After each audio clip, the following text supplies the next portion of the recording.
Ya,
ini kan 10. Yang mana? Oh, itu kan 10 kalau kan ini mau bilang ya. Itu teman teman ya ya Jun yang kan di K12 yang di K12 sampai Jun K9 kan ya.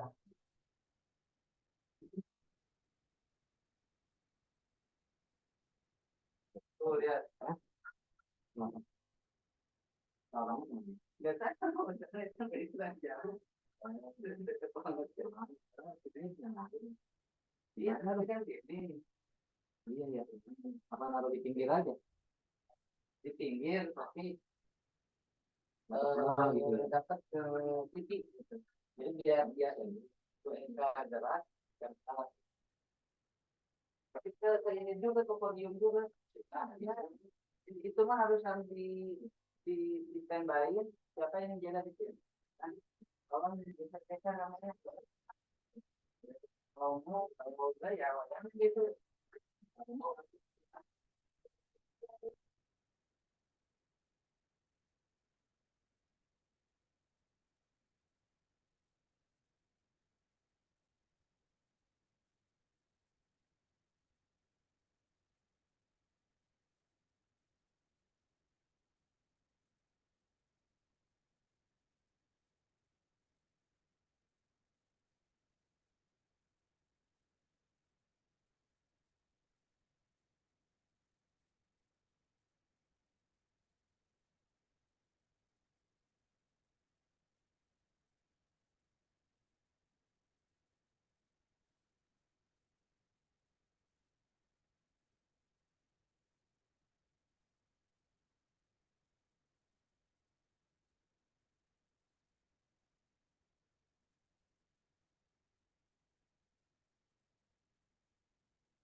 Bismillahirrahmanirrahim. Assalamualaikum warahmatullahi wabarakatuh. Di sesi ini, sesi seminar sains dengan tema kewilayahan, kita akan membahas secara mungkin pertama perspektif geografinya dari karakteristik wilayah, terus kemudian penataan wilayah desa kota, terus juga ada nanti kita coba berkenalan dengan peta digital melalui software GIS yang akan kalau peta disampaikan oleh Kak Inten, kalau tentang perspektif kewilayahannya akan disampaikan oleh Pak SPI. Nah, untuk durasinya nanti masing-masing ada 30 menit, terus nanti ditanya jawab ada sekitar 15 menit di akhir. Jadi nanti kita satuin aja gitu ya. Kita mulai aja langsung dengan pemaparan Pak SPI tentang kewilayahan Cekungan Bandung.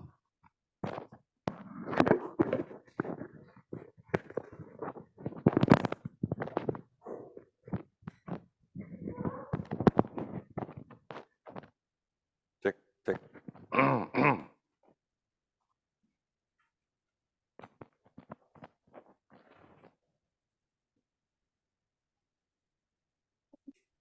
Ini di depan tuh masih pada kosong.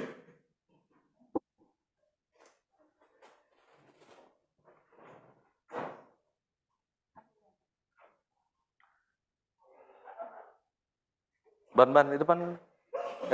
Teman tuh nutup buka tiket teman. Dit di sini. Biar kelihatannya nggak punya tiket. Gimana? Enggak, itu 2 orang itu. Spesial. Oke, kita mulai ya. Bismillahirrahmanirrahim. Assalamualaikum warahmatullahi wabarakatuh.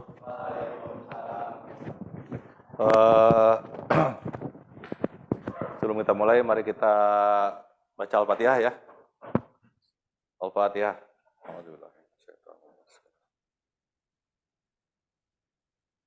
Iya,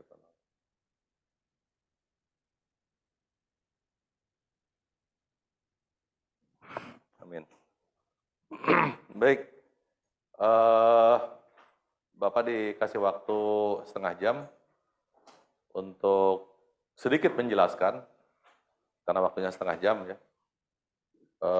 tentang geografi dari Cekungan Bandung, tentang kewilayahan Cekungan Bandung. Kalau geografinya sendiri, ini ada Bu Inten, orang geografi ya, murni. Kalau Bapak karena dari planologi, mungkin akan lebih banyak di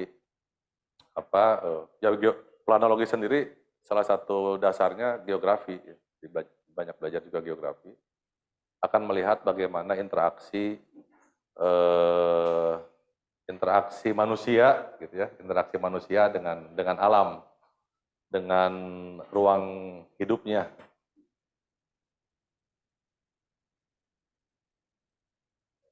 Jadi ada judul di dalam pembagian kelas itu, ini kelas kewilayahan. Kalau teman-teman kelas 10 sudah belajar geografi ya, Tiban, Radit, segala macam, bisa membedakan apa itu ruang, apa bedanya ruang, wilayah, sama kawasan. Gitu ya. Kalau ini sebelum masuk ke situ ya, biar paham dulu. Jadi ada istilah ruang, ada istilah wilayah, ada istilah kawasan. Nah, kita pakai istilah ini nih, wilayah Cekungan Bandung.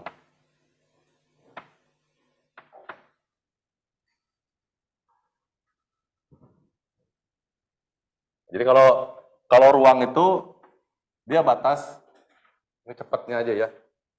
Cepatnya itu kalau ini begitulah ya. Ada rumah, ada pohon, ada laut.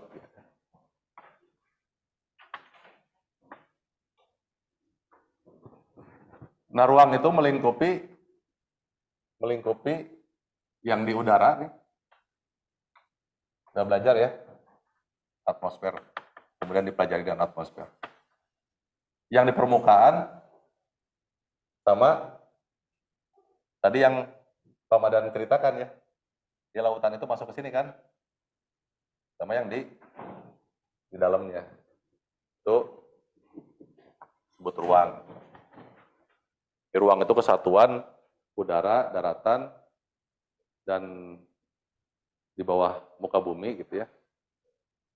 Yang menjadi ruang hidup makhluk hidup. Nah, kalau wilayah, dia udah mengenal nanti yang dijelaskan sama Bu Intan akan ada titling. Ya. Wilayah itu udah mengenal batas-batas. Ya, ruang hidup manusia, ruang hidup makhluk hidup yang sudah ditetapkan batas-batasnya. Batasnya bisa macam-macam. Ada batas administratif, makanya kita mengenal wilayah Kota Bandung, wilayah Kabupaten Bandung. Kayak Hiban rumahnya masuk wilayah Kota Bandung karena sebelah utara sebelah utara kabupaten, sebelah utara batas kota dan kabupaten. Batasnya apa? Tol, bukan PO jalan tol. Jalan tol gitu ya. Itu wilayah administratif. Ada yang ditentukan oleh batas-batas alam. Nah, ini sering digunakan tuh kan batas-batas alam zaman dulu. Pokoknya tanah saya itu sebelah utaranya batu yang gede sana, di sebelah baratnya ada sungai gitu kan. Itu wilayah saya. Nah, ini masuk ke dalam ini nih, wilayah cekungan Bandung. Menggunakan batas-batas alam. Tadi sudah dijelasin ya, batas-batas alamnya apa oleh Pak Madan dan juga bagaimana gejalanya. Ada lagi batas-batas apa?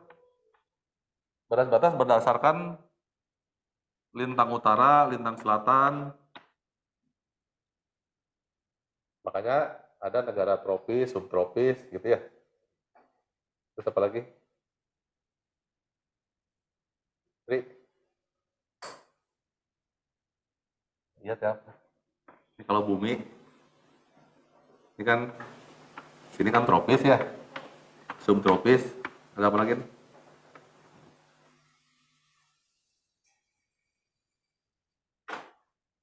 Lupa ya.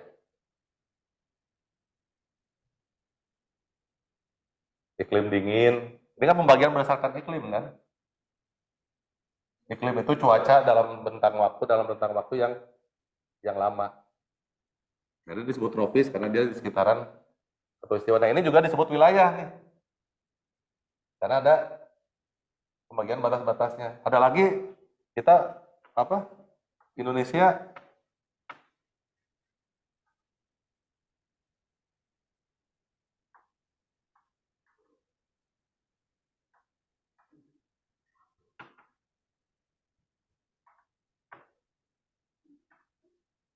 Indonesia dibagi lagi batas lah. Ada wilayah berdasarkan waktu kan. Kurang lebih ada 3 gitu kan. Ada WIB, ada WIT, ya. Ada WIT. Nah, itu yang dimaksud dengan wilayah atau kewilayahan. Dan banyak lagi cara tentukan batas-batas wilayah ini. Jadi intinya kalau ini tadi disebut ruang keseluruhan, udaranya, daratannya, permukaannya sama bawah di dalam buminya. Nah, kalau kewilayahan itu udah ada definisi lagi. Ini nanti kalau ini dibagi lagi ada wilayah-wilayah lagi. Oh, ini wilayah dataran tinggi berdasarkan apa? Berdasarkan topografinya. Itu kan, oh ini ketinggian di atas berapa? Misalkan 700 meter. Ini misalkan 100 meter. Nah, ini berarti adalah wilayah yang ketinggiannya antara 100 meter sampai 700 meter. Itu ya. Ini disebut wilayah. Lanjut, Bu. Nah ini kalian udah sering lihat ini ya, pernah ke Pasir Angling, mungkin pernah coba ke yang tadi lagi Bu, ke yang sebelumnya. Ini kan udah sering lihat ini kan? Ada yang pernah lihat, ada belum pernah lihat nggak? Bandung dari ketinggian. Ada yang belum pernah lihat nggak? Kamu kalau pulang ke Cikancung, kalau naik ke Mandalasari suka lihat nggak? Iya kan, lihat gini nggak? Jelas. Ada yang belum pernah? Sofi? Pernah lihat? Yes, Acung? Belum pernah? Belum pernah? Oh, pernah, tadi belum. Sudah semua ya? Rip? Jadi, kenapa disebut cekungan Bandung? Karena dia kayak mangkok ya. Kenapa kayak mangkok? Tadi proses pembentukannya sudah dijelaskan selama jutaan tahun gitu ya oleh Pamadan. Ada tumbukan lempeng bumi dan seterusnya. Lanjut. Nah, ini yang bicara kewilayahan menjadi penting untuk nanti kalian bisa membedakan. Mungkin kalian sering mendengar istilah Bandung Raya. Dulu ada klub sepak bola Bandung Raya ya. Selain Persib, di Bandung tuh ada dua tuh yang masuk Liga Utama. Bandung Raya sama Persib. Kamu udah apa orang Tasik kamu?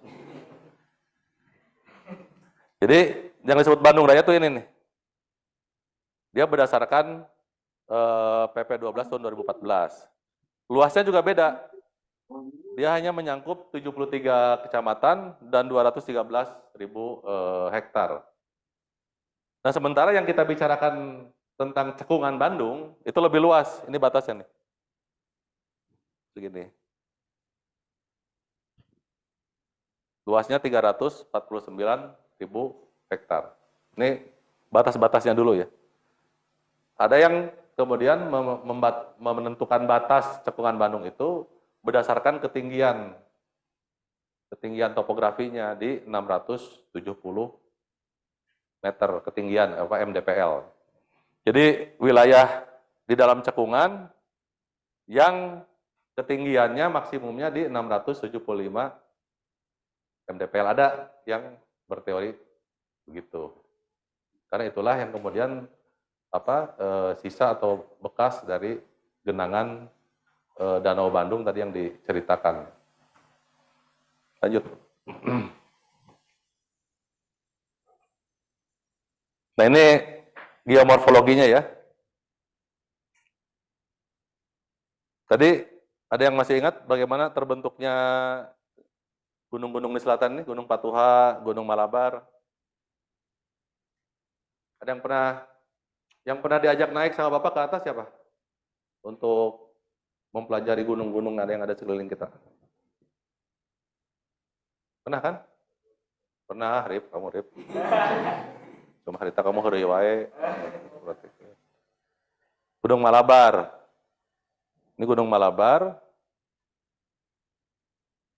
Rip, tadi Rip. Kamu saya kasih Silver Queen.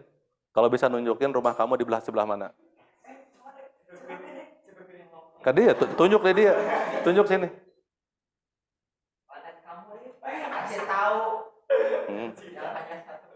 Coba. Nah, ini pelajaran kewilayahan itu.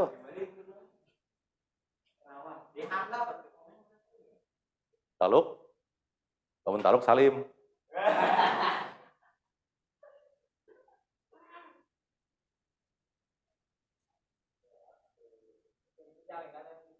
Yang Cicalengka. Alasan. Taluk. Nih.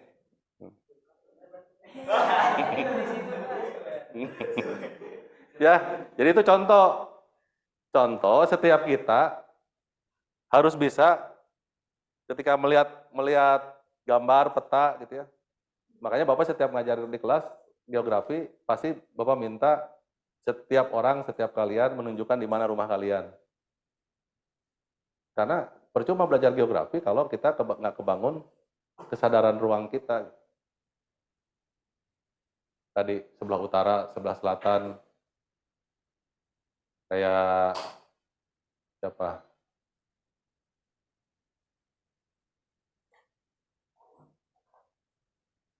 Sri, rumah Sri itu sebelah selatan atau sebelah utara Jalan Soekarno-Hatta?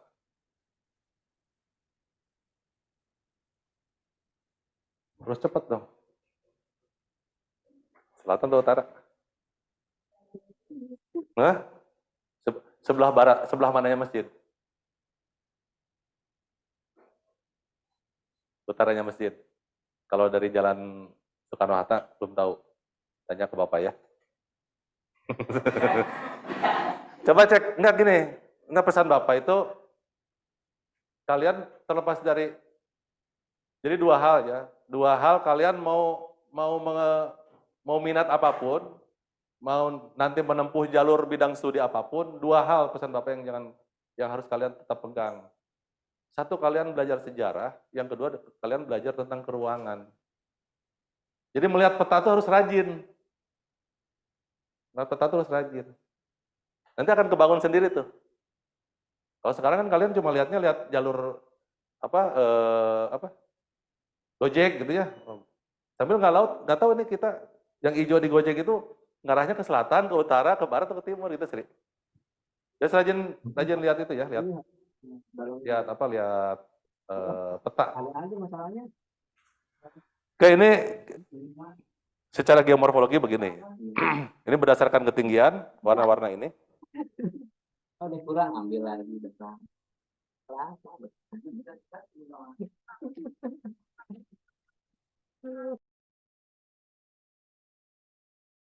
Oke, lanjut ya. Nah, kalian juga punya kesempatan untuk siapapun naik ke lantai 3, ya. Bisa naik lagi ke atasnya lantai 3. Untuk bisa melihat semua gunung yang ada di sekitaran Cekungan Bandung. Ya, PR ya, istirahat bawa minuman, bawa makanan, naik ke atas. Nanti siapa yang udah tahu, itu gunung apa ya, itu gunung apa. Jadi standarnya anak Al-Kausar itu, ya, standarnya anak Al-Kausar nih.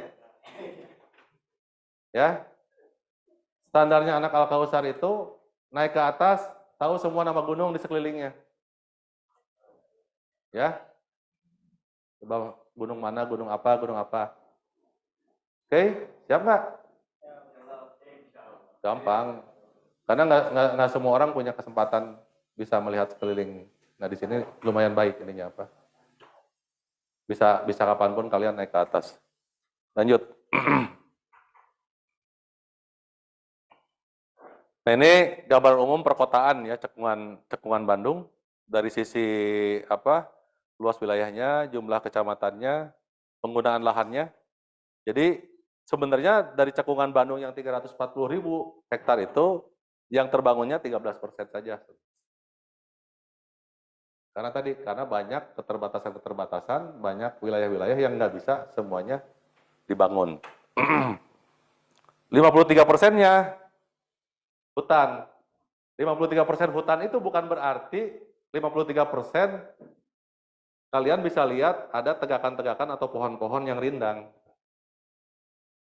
Tapi 53% hutan itu artinya kawasan yang dibatasi oleh Kementerian Kehutanan itu kawasan hutan.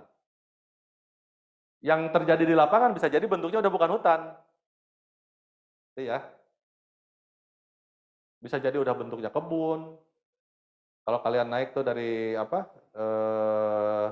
dari ujung Berung, naik ke atas ke Cipanjalu tuh ke Orai Tapa. Enggak pada gaul sih kalian mah. Gaul dong. Masa nggak tahu Orai Tapa? Naik ke atas terus segala macam kalian akan lihat tuh kiri kanan hortikultura, banyak perkebunan sayuran kan.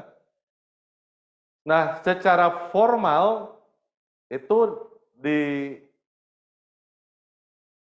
diidentifikasi atau didefinisikan sebagai wilayah hutan sebenarnya. Tapi sudah berubah fungsi. Dari fungsi hutan, yaitu fungsi utamanya fungsi ekologis, menjadi fungsi budidaya, yaitu budidaya tanaman sayuran. Ini ya, ini jadi persentase ini normatif. Bencana alamnya banyak potensinya, banjir, longsor, gempa bumi, letusan gunung, puting beliung. Kita di Al-Kausar ini sering mendapatkan terpaan angin yang cukup kencang. Itu rumah yang depan itu kan pernah tuh kanopi parkirannya terbang melewati rumah, melewati atap rumahnya sebelah sana. Kencang. Penduduknya 8,7 juta, sekitar 9 jutaan. Ini data 2021 ya, mungkin sekarang udah lebih dari ini. Oke, jadi ke gambar ya, yang disebut cekungan Bandung itu, kalau tadi cekungan Bandung itu batas-batasnya adalah batas-batas alam. Ini batas-batas alam. Nah, kalau dilihat dari berdasarkan batas administratif, dia ada beberapa wilayah administratif. Satu ada Kota Bandung, Kota Cimahi, Kabupaten Sumedang, Kabupaten Bandung, sama Kabupaten Bandung Barat. Garut nggak masuk. Sorry ya. Bandung nggak masuk. Lanjut. Nah ini yang tadi, ini soal prediksi. Lanjut.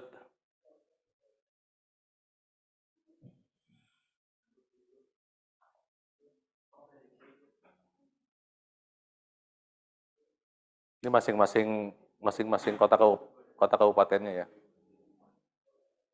Nah ini perkembangan wilayah terbangun di cekungan Bandung. Ini yang merah ini bangunan nih, wilayah yang sudah terbangun. 2005 ada yang belum lahir ya di sini 2005. Haripa 2005 udah SMP ya, Rip? Jadi 2005 masih segini yang merahnya, terus kemudian 9 tahun kemudian melebar tuh, yang tadinya hijau nih di sini nih, lihat kan? Ini wilayah lereng gunung nih. Ini daerah Gunung Sunda. Hijau semua kan? Tadinya nih yang merahnya dikit, ini Lembang. Ini sekarang lihat, 9 tahun kemudian. Nah, terus pemukiman juga itu mengikuti jaringan jalan. Bisa kelihatan tuh jaringan jalannya seperti ini, merah-merahnya ngikutin. 4 tahun kemudian udah begini nih. Nambah. Yang sekitar jaringan ininya semakin padat nih. Lembang. Nah, ini 2020.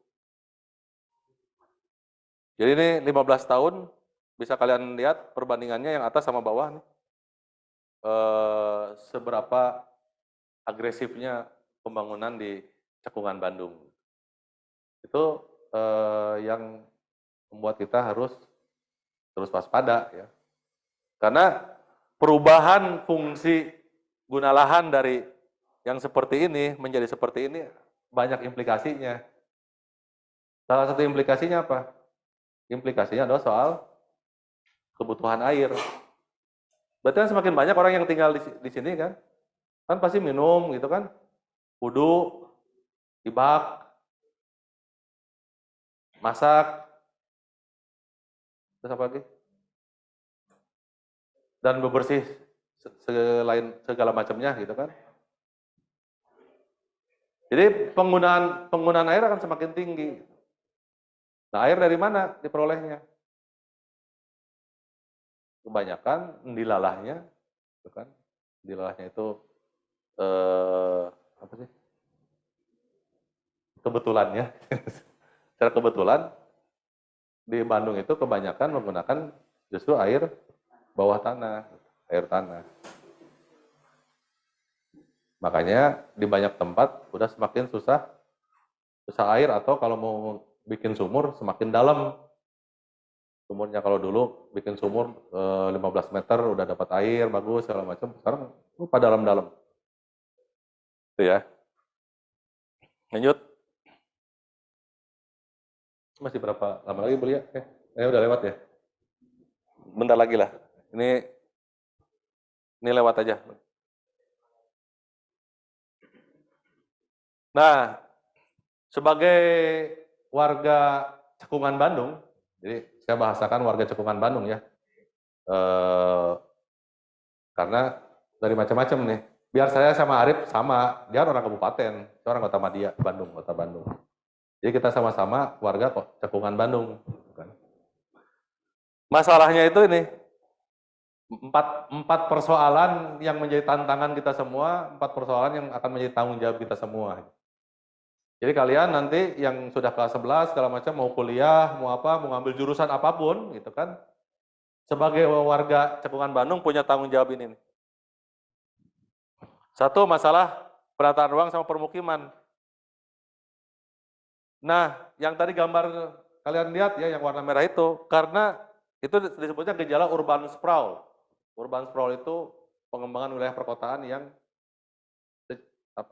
tidak terkendali. Sprawling itu kan melebar ya, meluas.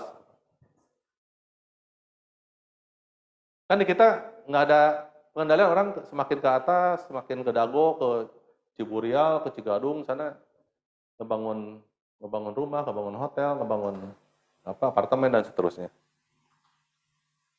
Pengendalian pemanfaatan ruang masih lemah, permukiman padat, liar dan atau tidak layak huni. Coba kalian jalan tuh sepanjang rel kereta api gitu ya. Jadi kalau jalan-jalan tuh harus ada tujuannya. Jadi Bapak nggak ngelarang kalian mau jalan bareng-bareng bertiga berempat gitu, pakai motor, nggak apa-apa motor-motoran, tapi harus ada tujuannya. Tujuannya tuh coba kamu susuri jalan ya sepanjang rel kereta api dari Gede Bage sampai ke Padalarang. Untuk apa? Untuk melihat permukiman sepanjang rel itu seperti apa, kehidupan kaum Israel namanya. Iya, kaum Israel, istana sisi rel. Itu seperti apa tuh sistem permukimannya, masyarakatnya gitu. Enak tuh naik motor ganggang nyusur dari barat ke timur atau timur ke barat. Contoh ya. Atau kalian bisa nyusuri juga sepanjang Sungai Cikapundung. Seperti apa pemukiman padat segala macam. Jadi jalan-jalan tuh ada maknanya gitu, ada tujuannya. Transportasi ya kita bisa lihat tuh. Kemacetan. Ya, jadi masalah kedua itu masalah transportasi. Nah, masalahnya Bandung itu susah untuk menambah jalan atau memperlebar jalan. Karena dengan karakteristik tadi Cekungan Bandung itu wilayahnya terbatas. Topografinya juga nggak datar. Jadi untuk memperlebar dan wilayah terbangunnya juga sudah kompak gitu, sudah solid. Jadi susah untuk biayanya terlalu besar kalau untuk memperlebar. Misalkan kayak jalan ini Ciwastra ya. Ini jalan mau diperlebar nih. Rencananya sampai 20 meter.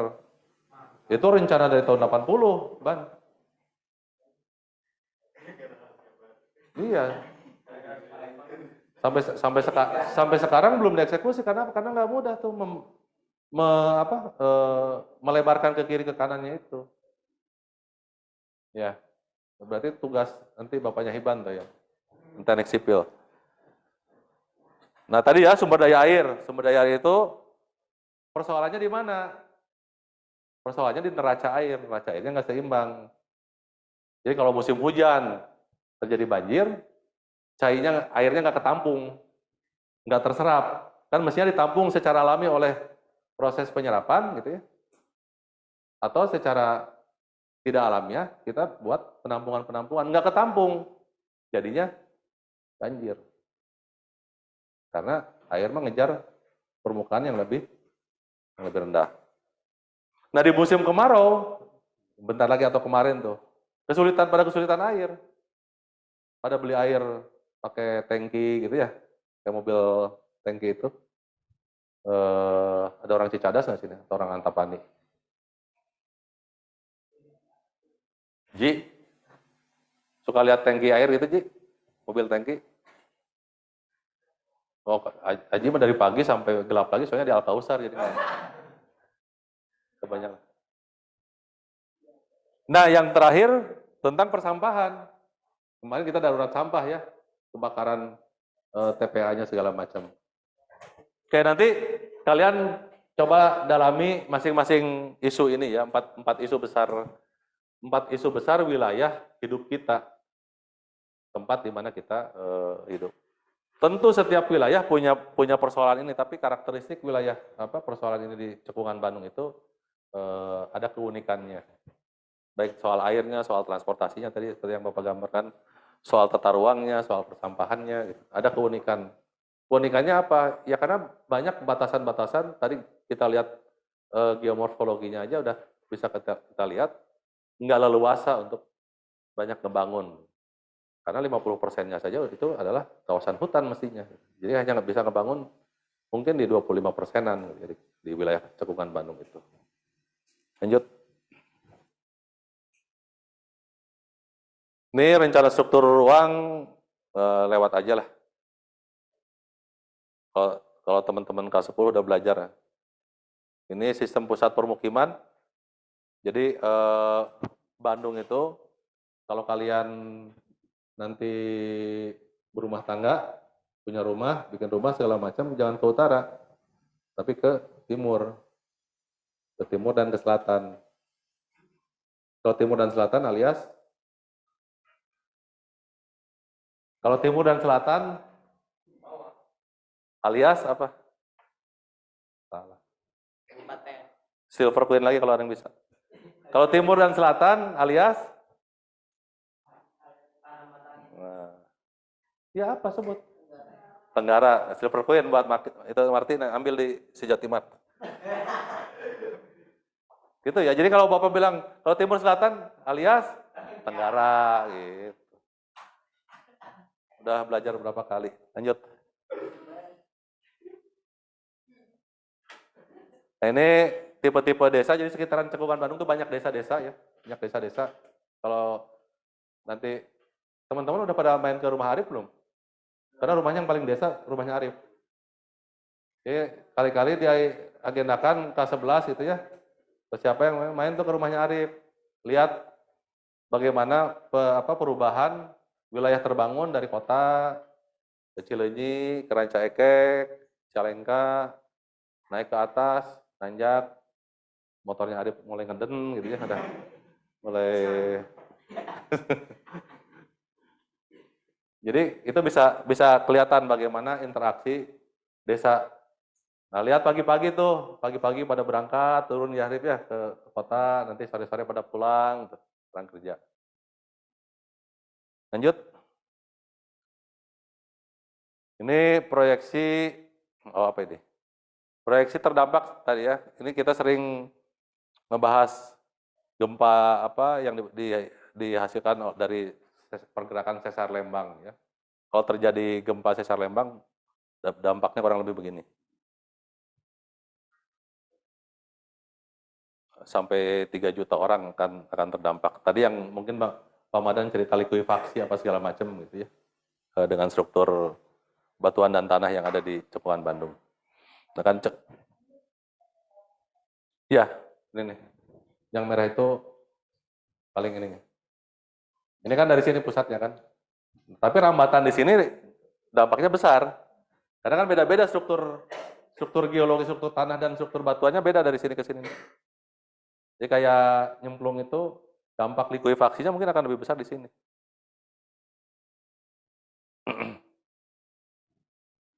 Ini soal titik episentrumnya dari sini. Ini kan sesar Lembang kan di sini. Lanjut. Ini lahan kritis ya. Lahan kritis di Cekungan Bandung. Jadi yang tidak kritis, potensial kritis, agak kritis. Nah, kalian bisa lihat. Ini tahun 2022 nih. Berdasarkan Kementerian Lingkungan Hidup dan Kehutanan. Artinya masih baru datanya. lahan kritis itu pertama dilihat dari dia malfungsi. Malfungsi, misalkan yang tadi Bapak bilang, satu lahan fungsinya itu untuk menyerap air hujan yang turun itu, misalkan run off-nya maksimum 5%. Artinya run off maksimum 5% itu, kalau ada 100 liter air hujan turun ke bidang tanah tersebut, maka 95%-nya langsung keserap tanah. Yang ngalir di atas tanah hanya 5 liter. Itu artinya run off 5%. Nah, disebut kritis itu, yang mestinya tadi fungsinya dia menyerap tanah, menyerap air 95 liter atau 95%, sekarang kejadiannya kebalik. Yang terserapnya 5 liter, 5%, yang run off-nya 95%. Maka banyak air kebuang, jadi banjir, jadi banjir. Itu satu ya, tentang soal lahan kritis itu dari sisi fungsi utama. Yang kedua, lahan kritis yang disebut dengan lahan kritis itu, dia sudah tidak terlalu banyak bisa dimanfaatkan. Dimanfaatkan itu untuk wilayah budidaya, untuk pertanian, unsur haranya udah rusak bener lah. Disebut lahan kritis. Jadi mau nanam apapun jadi sih jadi, tapi jadi belukar gitu. Nggak maksimal atau nggak optimum karena dia unsur haranya sudah rusak. Itu disebut dengan lahan kritis. Yang ketiga kategori lahan kritis itu tadi terkait dengan potensi bencana. Itu juga disebut dengan lahan kritis ya. Jadi di masih ingat Dit? Nu di awian dia kumaha Dit? Ingat Dit?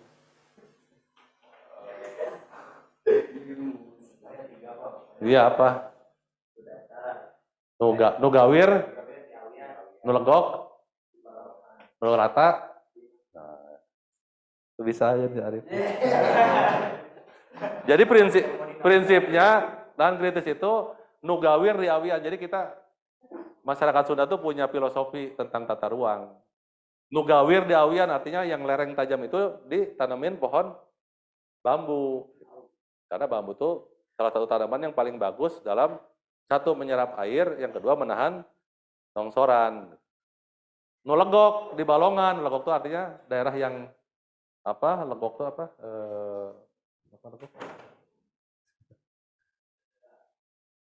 yang lengkung. Itu di balongan, jadi nggak usah gali lagi. Ya udah Nah kalau sekarang kan enggak, yang nu legok di urug, dibuat rumah dan seterusnya, sehingga nggak ada lagi rumah air.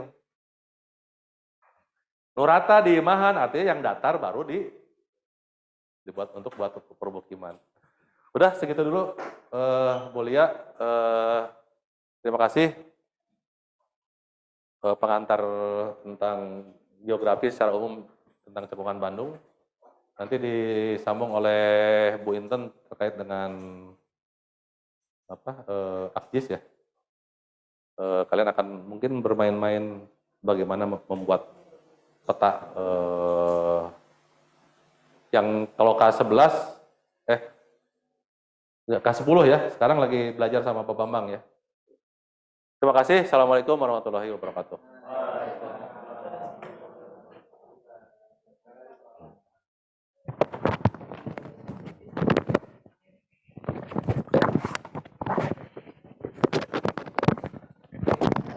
Terima kasih Pak SPI. Jadi dengan bahasan yang tadi disampaikan sama Pak Bandar, kita ngomongin apa yang ada dalam bumi. Tadi yang dibahas adalah apa yang di atas permukaan bumi gitu. Nah, untuk lebih jelasnya nanti disampaikan sama Kak Inten tentang Cekungan Bandung melalui peta digital. Silakan Kak Inten. Oke, bismillahirrahmanirrahim. Assalamualaikum warahmatullahi wabarakatuh. Di sini saya akan melanjutkan pematerian ya, melanjutkan dari Pak SPI gitu mengenai Cekungan Bandung yang melalui peta digital gitu. Boleh lanjut. Nah, apa sih peta itu? Jadi peta itu merupakan gambaran permukaan bumi yang diperkecil lalu dipindahkan ke sebuah bidang datar gitu. Misalkan bidang datarnya bisa dari foto atau enggak gambar dari kertas seperti itu. Nah, untuk fungsinya sendiri, kalian ada yang tahu nggak apa sih fungsinya gitu? Kalian pasti pernah lihat kan peta gitu, misalkan kalian pas jalan-jalan gitu ke kebun binatang, pasti di depannya itu ada peta. Nah, kalian bisa ini nggak, apa sih fungsi dari peta itu sendiri gitu? Ada yang bisa jawab nggak?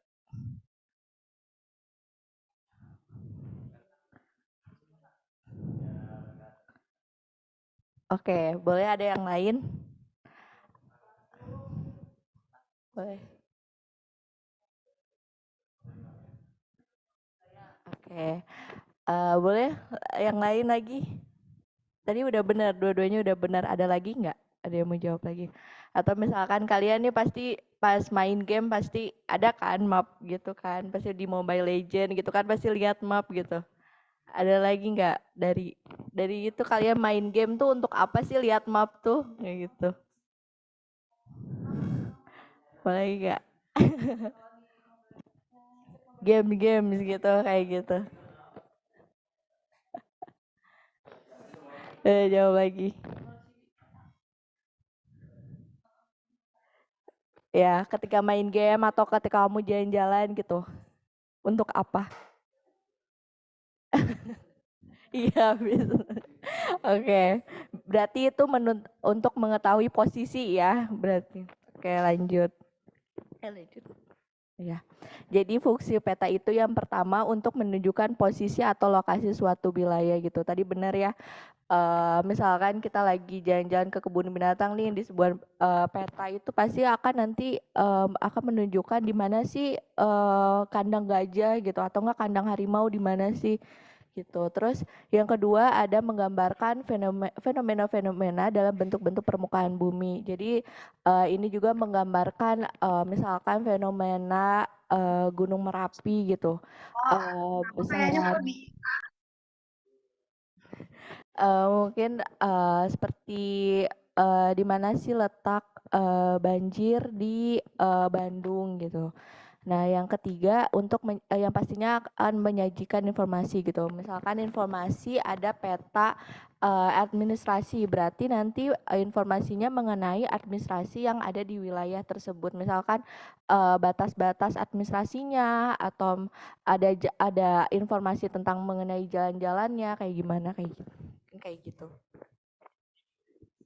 Nah, dalam pembuatan peta itu terbagi menjadi dua. Yang pertama itu ada peta konvensional atau ini merupakan peta secara manual gitu yang biasanya ditulis ya manual gitu langsung di kertas gitu. Dan ini mungkin cara pembuatannya tradisional ya karena karena dan susah gitu mungkin susah pembuatannya dan untuk pembuatan juga memakan waktu yang lama gitu karena manual itu. Boleh lanjut.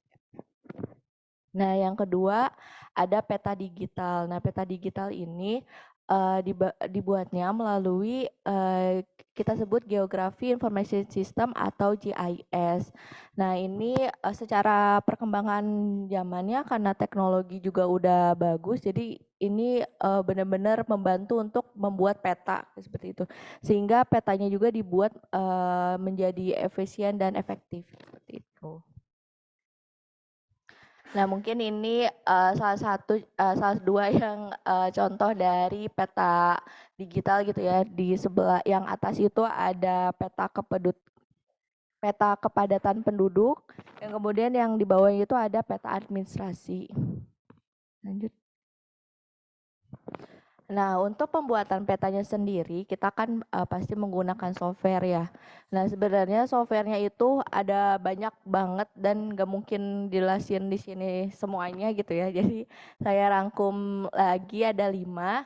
Nah, untuk yang paling banyak digunakan di Indonesia sendiri itu ada ArcGIS sama QGIS. Nah, untuk yang di bawahnya itu ada Global Mapper Pro, AutoCAD sama Google Earth Engine. Nah, untuk ArcGIS sama QGIS nanti kita lebih jelasnya lagi nanti. Nah, untuk Global Mapper Pro ini dia itu software yang untuk membuat peta, tapi dia merupakan software komersial gitu. Dia apa ya? Perjual di apa ya, kalau untuk mendapatkan software itu tuh harus beli gitu dan emang harganya cukup mahal. Dan untuk AutoCAD sendiri ini merupakan software yang biasanya digunakan kebanyakannya anak teknik gitu, misalkan arsitektur atau enggak desainer juga dia biasanya pakai ini juga. Nah, biasanya terus AutoCAD ini dia menampilkannya secara 3D kayak gitu. Lalu kemudian ada Google Earth Engine. Nah, ini dikeluarkannya oleh Google sendiri dan kalian yang suka coding-coding atau suka pakai bahasa R atau Python kayak gitu. Nah, ini cocok di sini gitu buat pembuatan petanya. Lanjut. Nah, nah ini contoh tampilan dari Google Earth gitu ya. Kayak gitu, terus yang di bawah juga itu Google Earth Engine. Nah, di atasnya itu yang putih, yang di tengah itu apa namanya?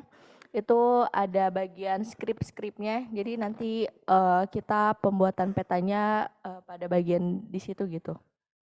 Lanjut, Kak. Nah, ini yang atas itu ada AutoCAD, ini tampilannya kayak gitu. Terus yang bawah ada Global Mapper.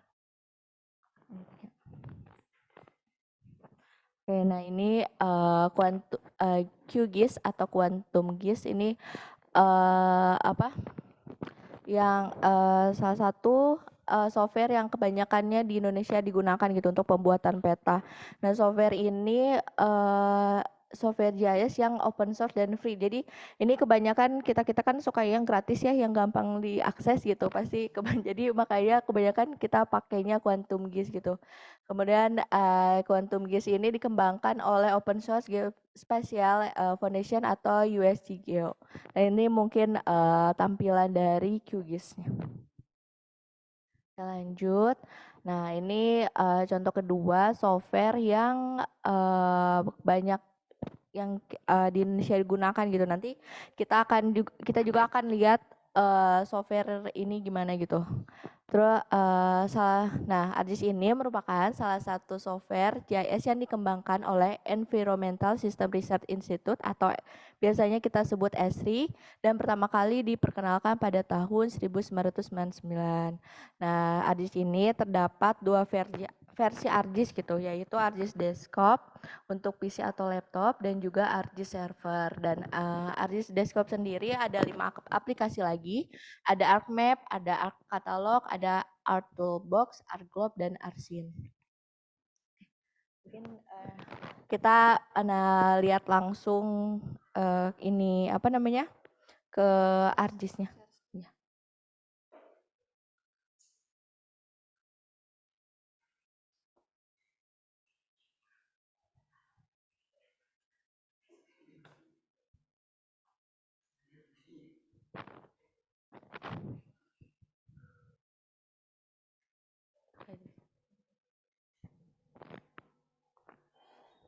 Oke, bentar.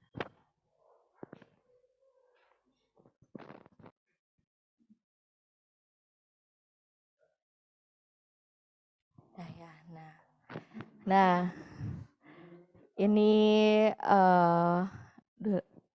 oke. Ini apa tampilan dari ArcMap ya, buat salah satu software untuk pembuatan peta gitu, peta digital gitu. Nah, ini di atas ini ada namanya menu bar. Ini ada file, edit, gitu-gitu. Nah, di sini ada ini juga tools-toolsnya. Ada untuk buat tambah add data gitu kan, karena sebelum pembuatan peta sendiri kita harus butuh datanya gitu ya. Kalau misalkan nggak ada data ya udah kita nggak bisa bikin peta gitu. Nah, terus sebelah sini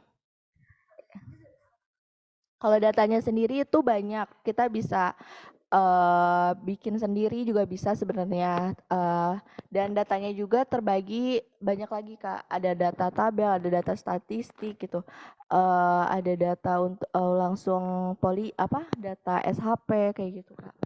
Dan itu kita juga bisa dapat dari open source juga bisa, kita dapat dari Google gitu kita bisa, atau kita minta langsung ke instansi-instansi yang ada gitu. Kayak gitu. Terus mungkin ini Art Toolbox ini untuk pengolahan datanya gitu ya. Nah, di sini karena kita lagi belajar cekungan Bandung gitu ya, karena ini. Terus, nah, untuk pembuatan peta cekungan Bandung kita ini membutuhkan tadi ada batas administrasi gitu yang udah disampaikan sama Pak SAPI gitu. Nah, aduh, aduh, oke, ada ininya. Oke, nah ini batas-batas ya terlihat gitu, ini yang garis yang warna hitam itu merupakan batas administrasi Jawa Barat gitu.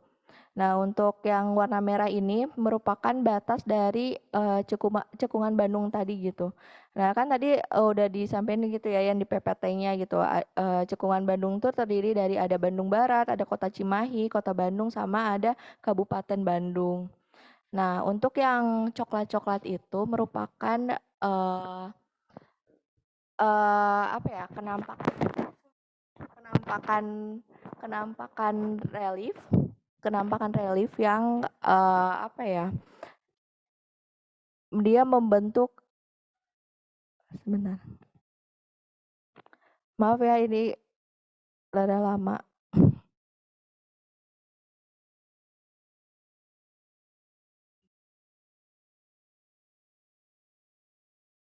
Oke.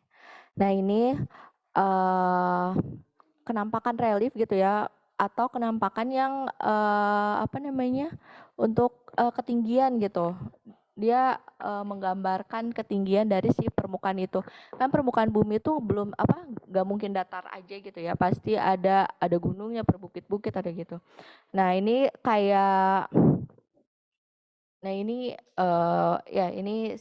gambarannya gitu. Nah lalu ini ada kontur. Kontur ini merupakan garis ketinggian gitu. Sebentar.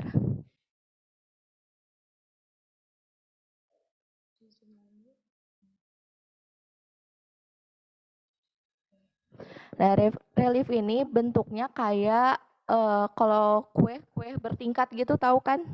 Nah, ya kue nikahan gitu yang bertingkat kan pasti. Nah, semakin atas tuh pasti semakin kecil ya si itunya sih. Nah, di garis kontur juga sama. Jadi semakin dia garis bentuknya kecil itu berarti dia menandakan ya permukaan itu semakin tinggi gitu.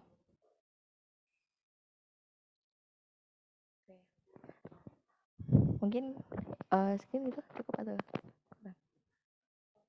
Oke. Mungkin dari saya sendiri cukup. Dikembalikan lagi oleh Kalia. Oke, terima kasih Kak Inten. Oh ya, saya belum mengenalin Kak Inten. Kak Inten ini mahasiswa geografi ya Kak, pendidikan geografi di UPI. Sains Informasi Geografi di Universitas Pendidikan Indonesia. Jadi lebih spesifik ya, sains dan geografi. Nah, jadi ilmu kebumian lebih umum lagi ya. Oke. Nah, jadi sekarang lagi skripsian, mudah-mudahan alhamdulillah udah beres, tinggal wisuda. Gitu. Nah, kita ada waktu untuk tanya jawab, untuk memperkaya materi dari yang udah disampaikan Pak Madan, terus kita lebih spesifik lagi tentang aspek apa yang ada di permukaan bumi. Tadi udah ngomongin batas ruang, wilayah gitu, terus kita juga diperlihatkan dengan peta melalui ArcGIS gitu. Jadi yang garis kecil-kecil ini bisa disebut gawir nggak sih Kak? Gawir yang itu garis hitam itu kan menunjukkan batas ya. batas administrasi. Kalau yang kecil-kecilnya itu Kak? Oh, kontur. Jadi untuk menunjukkan tinggi tinggi rendahnya relief ya. Oke. Nah, saya buka dulu ada 3 pertanyaan. Untuk yang pertama siapa yang mau tanya? Yang dari SMP.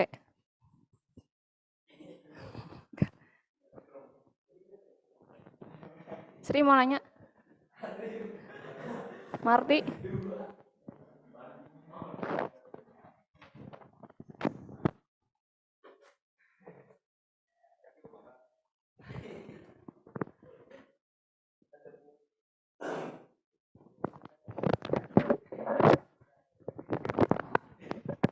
Untuk yang tadi materi PASAPI, saya ingin lebih mendengar lagi soal perencanaan wilayah Kota Bandung.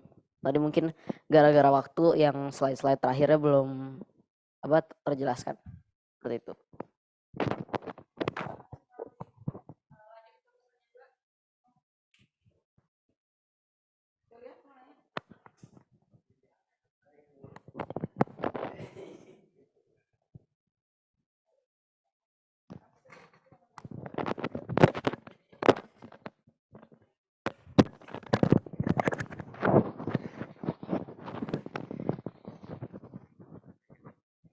Saya ingin bertanya tentang penyebab lahan. Baik, Assalamualaikum warahmatullahi wabarakatuh. Perkenalkan, nama saya Arif dari kelas 11. Saya ingin mengajukan pertanyaan terhadap materi PASAPI, yakni apa penyebab lahan kritis. Nah, gitu. Mungkin segitu pertanyaan saya. Sekian, terima kasih. Assalamualaikum warahmatullahi wabarakatuh. Apa lagi? Oh, Raka. Ya.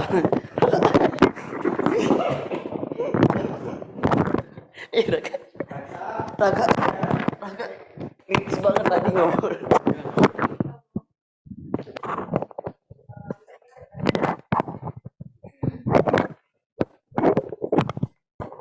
Assalamualaikum warahmatullahi wabarakatuh. Saya ingin lebih menanyakan ke daerah mana saja gitu di Cekungan Bandung yang rawan untuk bencana alam dan bencana alam apa yang sering terjadi di daerah tersebut. Sekian, terima kasih.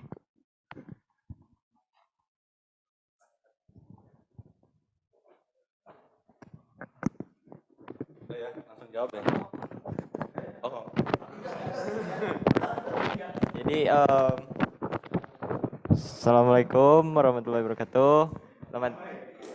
Selamat siang semuanya. Perkenalkan, nama saya Muhammad Hiban Bunyanun Halim dari kelas 10. Pengen bertanya ke PASAPI sama Kak Inten juga nanti. Yang pertama ke PASAPI dulu. Kan tadi kita dijelaskan bahwa Cekungan Bandung tuh terdapat tantangan apa segala macamnya ya Pak. Nah, jadi sebenarnya solusinya tuh apa Pak? Solusinya tuh apa? Terus ke Kak Inten, kan ini ngebahas peta digital ya. Kira-kira nanti lapangan kerjanya kemana ya? Udah, sekian dari saya. Terima kasih. Assalamualaikum warahmatullahi wabarakatuh.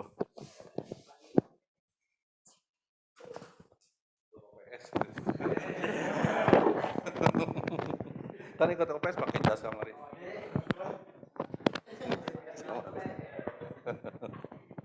Langsung ya. Oke, jadi gini Marti, belajar tata ruang ya. Pertama tata ruang. Tata ruang itu bagi yang sudah belajar di kelas 10 terdiri dari, kita kenali 2 dulu.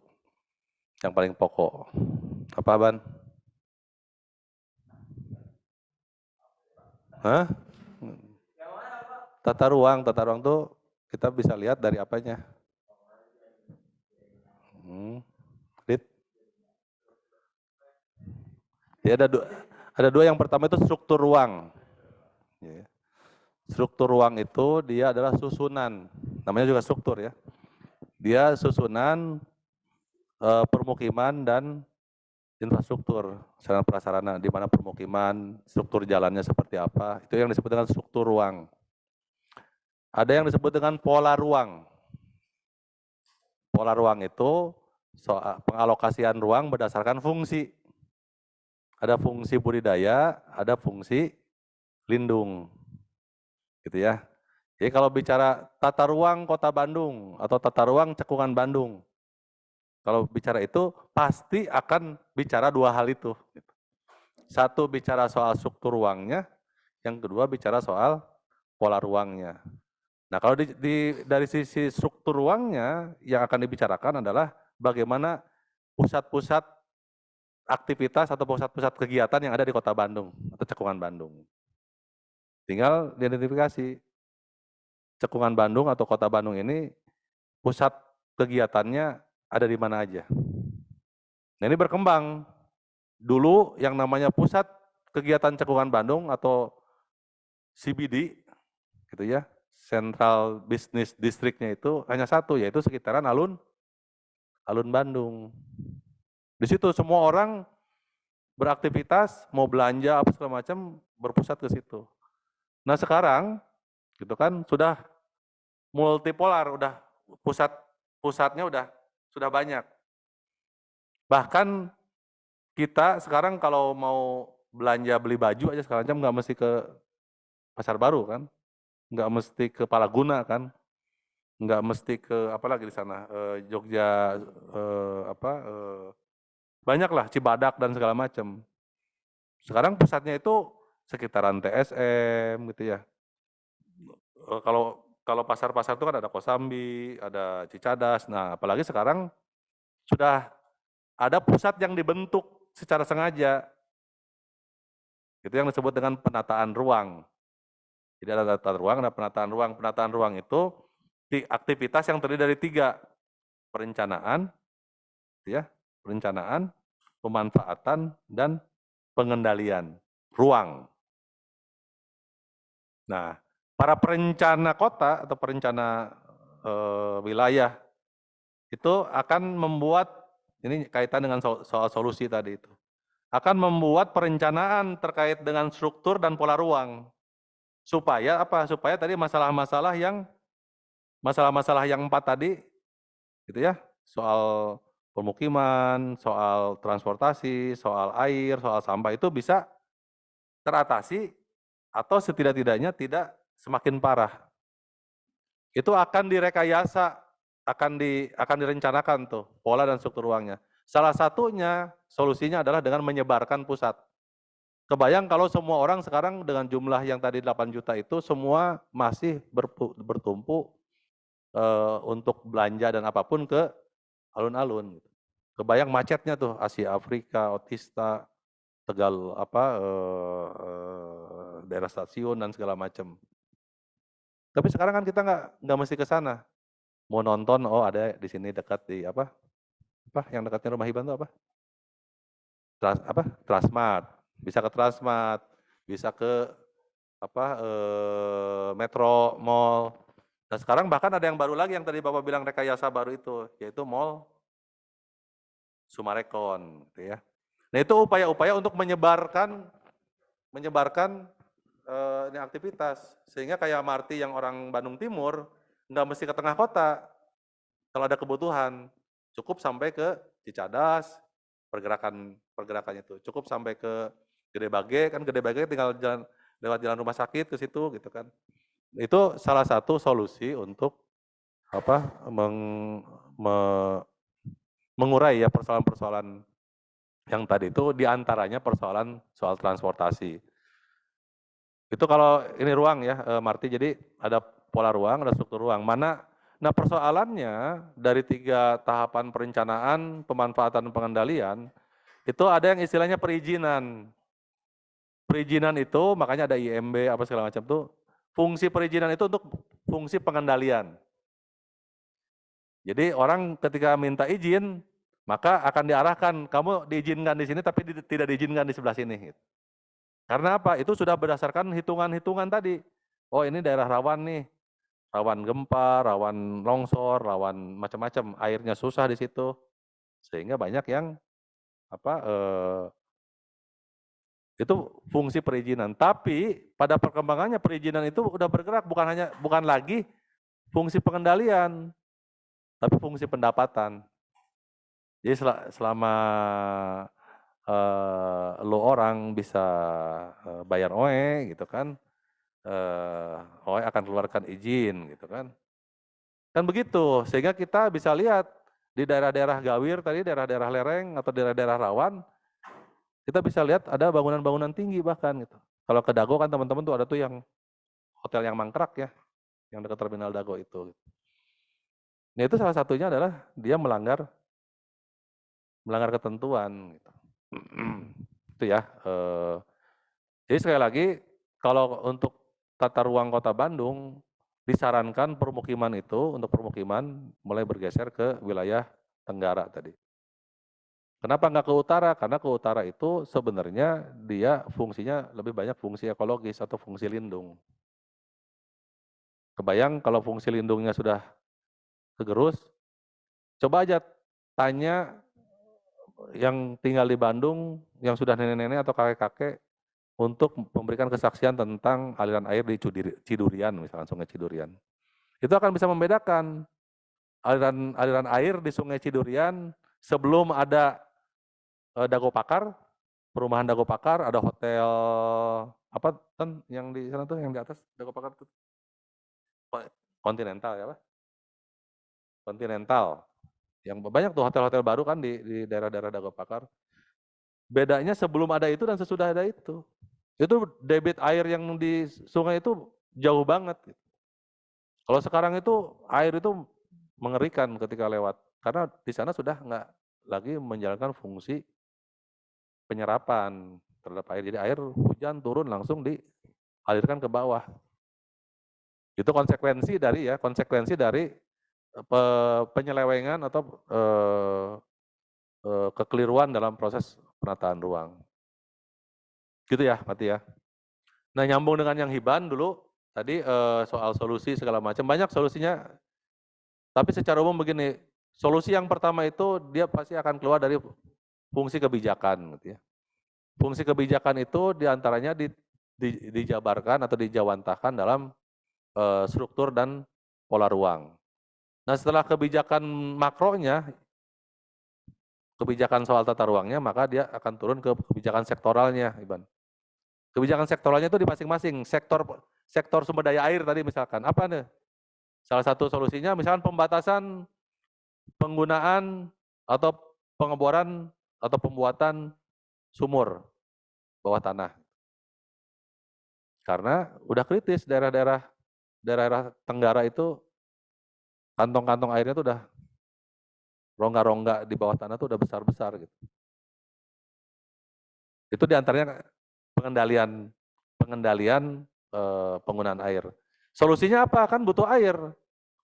Solusinya adalah pemanfaatan air permukaan yang tadi dari utara ke kota menggelontor kalau hujan tuh. Kenapa nggak ditampung sebelum masuk ke Sungai Citarum? Ya, coba yang itu boleh ya, yang geomorfologi. Nah,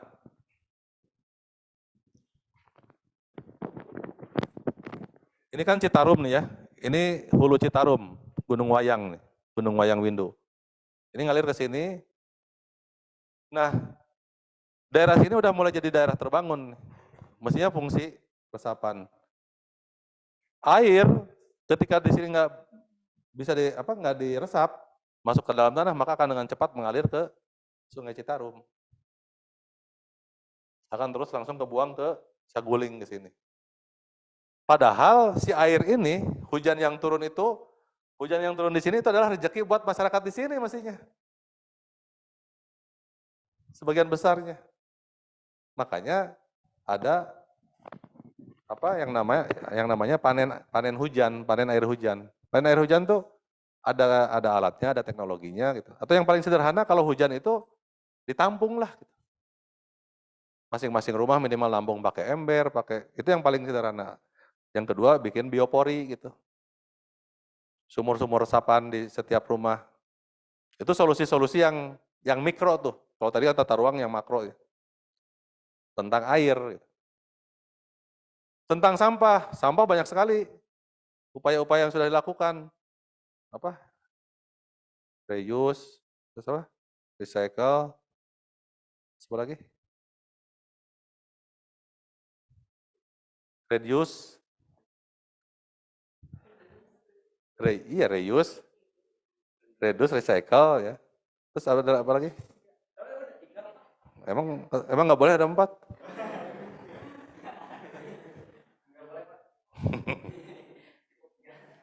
Kalian cari ya R keempat. Enggak cari kalian R keempat. Kalau kalian nggak membolehkan di sini ada 4R, coba cari R keempat. Jadi itu upaya-upaya atau solusi-solusi. Karena apa? Kebayang sampah yang diproduksi oleh masyarakat Cekungan Bandung itu, oleh orang kota Bandung aja 2.600 ton per hari. Sampah tuh, sampah yang harus dibuang ke TPA. Karena apa? Karena di hulu itu artinya di rumahnya, itu enggak diatasi dulu.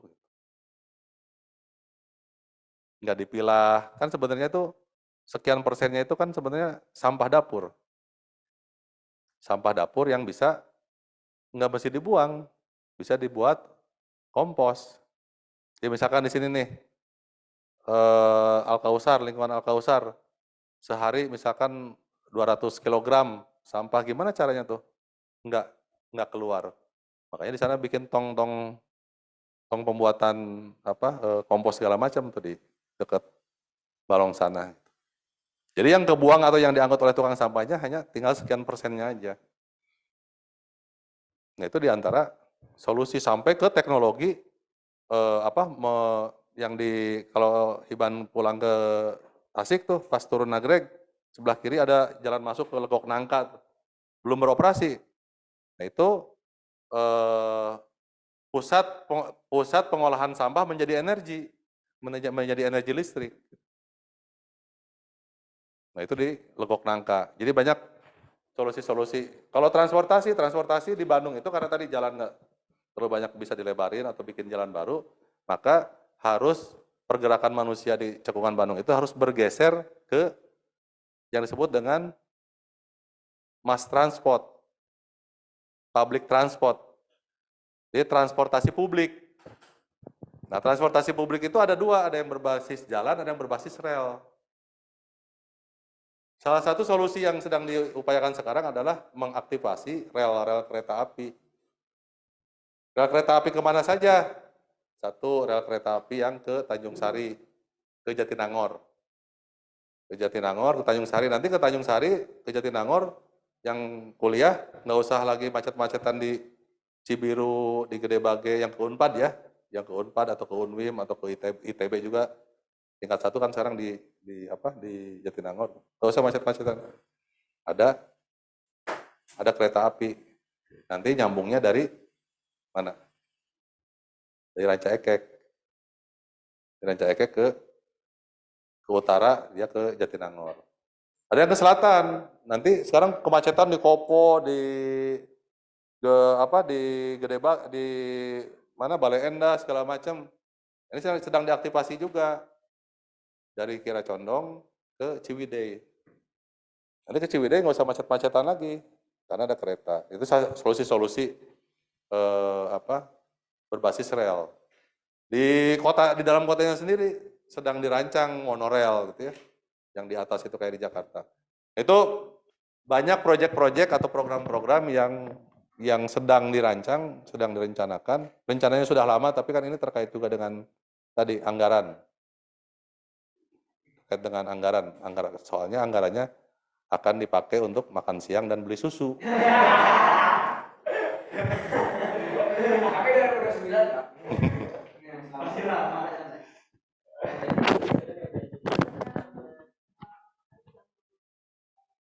Ya, ini kan saya ngambil dari yang nyambungin solusi. Yang Arif itu apa tadi? Lah, penyebab lahan kritis. Penyebab lahan kritis yang pertama itu overuse. Apa coba overuse? Penggunaan secara berlebihan. Tadi, karena untuk ini kan keuntungan dengan modal yang serendah-rendahnya kalau di ekonomi begitu ya. Ayo gitu. Dipakai misalkan tadi yang di daerah Cilengkrang, daerah Raitapa, dibikin tanaman sayuran kan. Sayuran, pupuk lagi, pupuk kimia lagi, tanamin lagi. Itu overuse lama-lama kritis tuh. Tingkat unsur haranya udah kalau dari sisi unsur hara. Itu penyebabnya tuh. Penyebabnya itu penggunaan berlebihan. Yang kedua, penyebabnya itu pemanfaatan yang salah dari sisi tata ruang. Jadi tadi bikin rumah di lereng, nulegok di arug, ya diurug, ditutup gitu kan. Nah, itu akan menimbulkan kritis karena apa? Karena fungsinya akan tidak semestinya, akan tidak bekerja sesuai fungsinya si wilayah itu. Gitu. Yang ketiga, bisa juga karena fenomena alam, karena bencana alam yang menjadi lahan kritis. Gitu. Dari tiba-tiba ada satu kawasan dia kena longsor atau tertimbun dan segala macam itu juga fungsinya kemudian bergeser atau berubah. Alivia, bencana alam tadi ya, ada tadi di potensi-potensi bencana alam. Bencana alam di Kota Bandung yang paling berulang terjadi setiap tahun itu adalah tadi kekeringan dan kebanjiran. Itu berulang tuh tiap tahun. Tiap tahun pasti kita akan menghadapi kebanjiran dan kekeringan. Karena ada persoalan neraca air, karena ada persoalan tata kelola air yang belum benar, karena tata ruang banyak yang dilanggar. Nanti musim kemarau nih banyak orang teriak kesusahan air, kesulitan air tuh di rumahnya. Banyak yang kesini gitu kan. Ada siswa-siswa juga yang sering numpang mandi juga di lantai 3 tuh kan, Bapak suka lihat.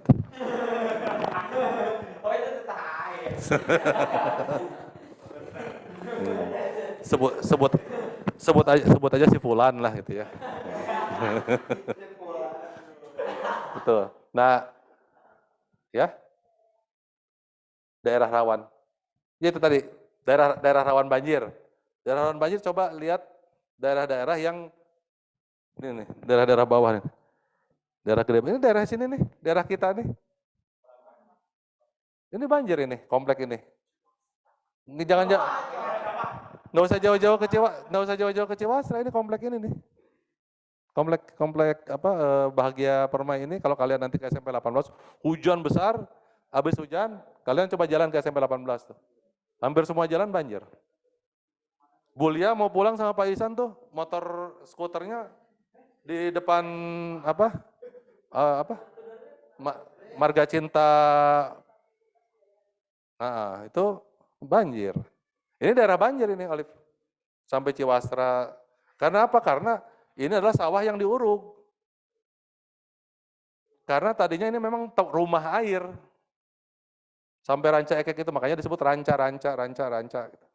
Ranca Bolang, Ranca Ekek, Ranca Sari. Yang namanya ranca itu rumahnya air.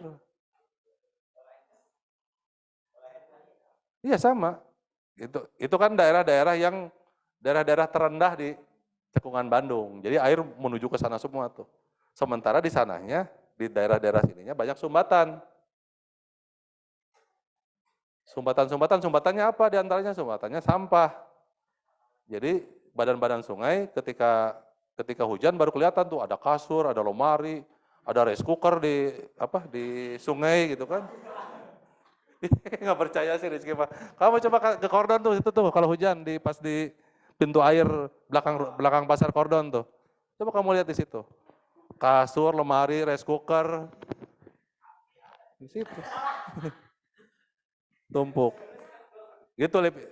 Nah, bencana yang lainnya longsor. Karena berdasarkan topografinya, tadi mungkin juga Bu Intan menjelaskan, berdasarkan topografinya kita tuh banyak lereng. Banyak lereng. Coba kalau di sini sih nggak akan ada potensi longsor karena ini daerah plate namanya daerah dataran. Kalau di cekungan Bandung itu ada yang plate gitu ya, daerah datarannya, ada yang daerah lerengannya gitu.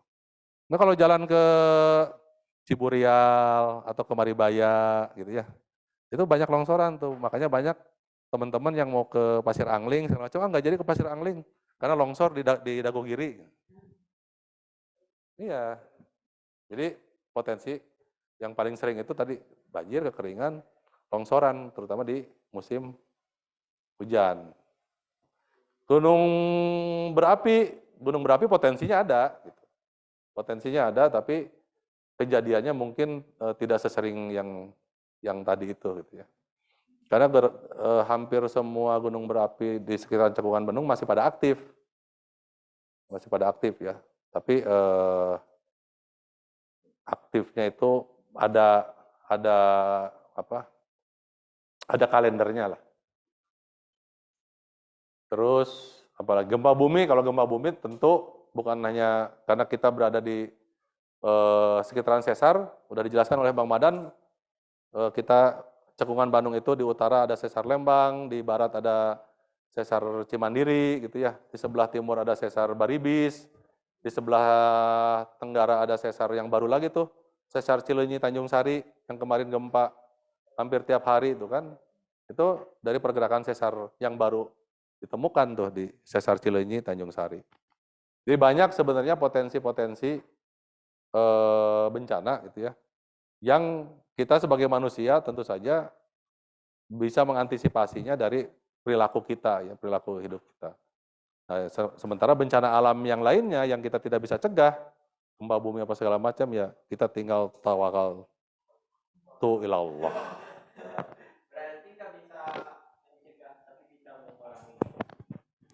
Untuk beberapa jenis bencana bisa dicegah, kayak bencana kebakaran ya bisa dicegah. Yang apa? Iya nggak bisa dicegah kalau memang kemudian terjadi kayak gempa bumi, pergeseran sesar, itu kan fenomena alam yang terus bergerak. Yang bergerak. Makanya yang mencegahnya itu adalah doa orang beriman. Oke? Assalamualaikum warahmatullahi wabarakatuh. Ya langsung jawab ya pertanyaan yang tadi, apa aja sih lapangan kerja yang bisa dipakai begitu peta digital? Sebenarnya banyak banget ya lapangan kerja tuh bisa, kamu tinggal pilih mau di pemerintah atau swasta. Nah kalau pemerintah itu banyak contohnya kayak kalau di jurusan saya tuh mereka cita-citanya tuh kerja di namanya Badan Informasi Geospasial. Jadi itu tuh merupakan pusat geospasial geografi lah di situ tuh. Nah, untuk kalau misalkan swasta, kalian bisa jadi konsultan. Nah, konsultan itu biasanya dipanggil sesuai project sesuai permintaan dari konsumennya gitu. Misalkan tolong dibuatkan peta jalan tol atau pembuatan perencanaan wilayah di daerah mana. Nah, kayak gitu. Kalau misalkan swasta, mungkin seperti itu. Nah, terkait tadi ya penggunaan peta digital nih Kak, karena kebetulan besok kita akan membuat peta manual. Jadi sebenarnya apa sih perbedaan mungkin fungsi atau kegunaan peta digital itu sendiri dibanding peta manual? Mungkin kalau fungsinya sendiri sama ya Kak untuk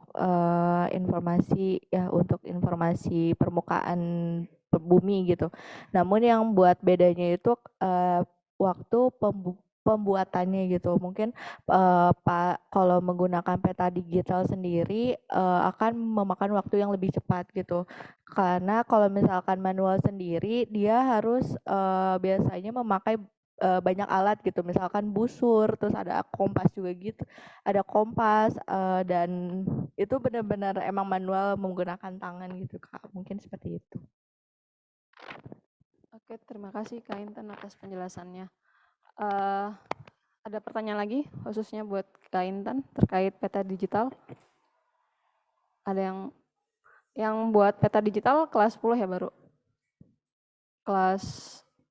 Kelas SMP belum bikin peta? Bikin peta? SMP enggak, kelas 11 enggak. Baru kelas 10 ya dikenalkan. Kalau di kelas 10 pakai ArcGIS juga sama Pak Bambang atau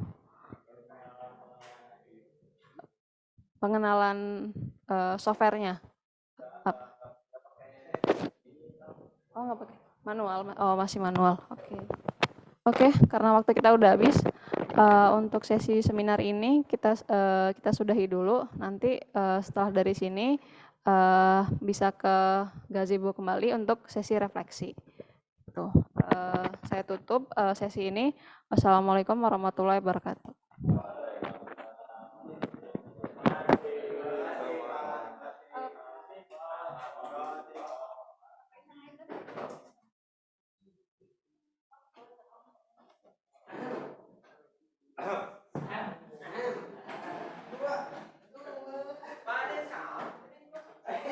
Karena ada pengkhianatan pengkhianatan.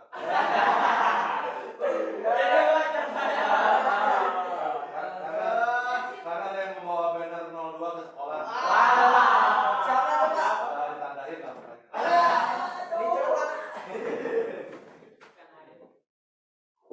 Karena yang suka seleket, Pak.